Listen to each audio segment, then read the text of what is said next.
আমার বেস্টি যখন মোবাইল পা ফাইনালি কলেজটা পাস করার পর আমার কিপটা মা বাপটি আমার একটা স্টাচ মোবাইল দিয়েছে, কি যে খুশি লাগতেছে।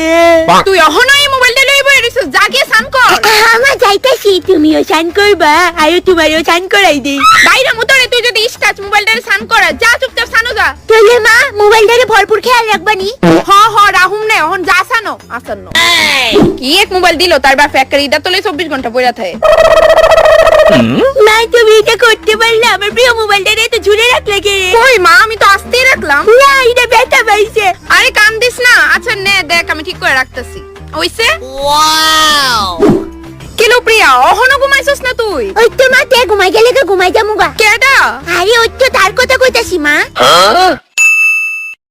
মা তোমার কিউটি মায়া আয়া পড়ছে। হাত মুক্তি দাও আমি ভাত বাড়তাছি। মা ভাত বাইরে খুব খিদা লাগছে আমার।